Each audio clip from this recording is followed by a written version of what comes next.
Ombi langu Bwana wangu, peke yangu sitaweza, uwepo wako Bwana uwe nami. Ombi langu Bwana wangu, peke yangu sitaweza, uwepo wako Bwana uwe nami. Ombi langu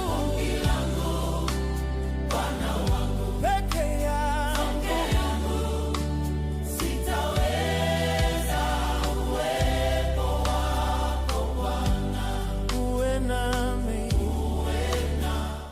Ombi langu Bwana wangu, peke yangu sitaweza, uwepo wako Bwana uwe nami. Okay, story ya Bibiana. Bibiana alitoka shuleni.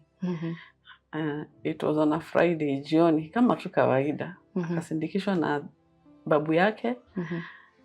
Karibu wafike nyumbani. Sasa after kufika kwa nyumba akiwa na ndugu zake, akachange, akaenda kucheza jioni, masaa ya jioni. Kucheza kwa balcony second floor. Alikuwa the other side ya balcony. Kwanga aliogopa juu aliona wakicheza kuna first floor anaweza anguka. So alijaribu kujishikilia. So mahali penye aliona anaweza jishikilia, hakujua ni hiyo ni waya ya stima. So alipoishikilia ndo alikuwa electrocuted. So ile kitu ilimsaidia, alishikilia chuma ilikuwa hapo kando na ndo ilimrusha. Akaanguka hapo. Pia kuna mama ambaye alikuwa anaanika nguo. Alisikia mtoto akilia. So kumwangalia, aliona mtoto mikono inatoka moto. Akaitana. It's okay.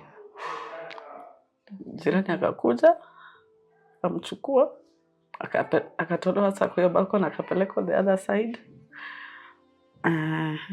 After hapo akapelekwa hapo nje, kuna daktari hapo akafanywa first aid. Akaona itasaidia sana, akapelekwa hospitali kwa hapo karibu. Akaenda akafanywa first aid pia. Hiyo wakati ndo bado so the father akafika, the grandfather pia mimi. Ambulance ikaanza kuitishwa, tukapelekwa Kenyatta. Kenyatta kaenda madaktari wakamfanya review. Kapelekwa theater, ado nini mikono, angalia mikono. But baadaye daktari wakasema it's unfortunate kwa sababu nerves zake zimekufa za mikono. Tukakuwa admitted, tukakaa after 2 days. Kapelekwa tena theater. Wakaenda wakafanya operation ya kumtoa mikono.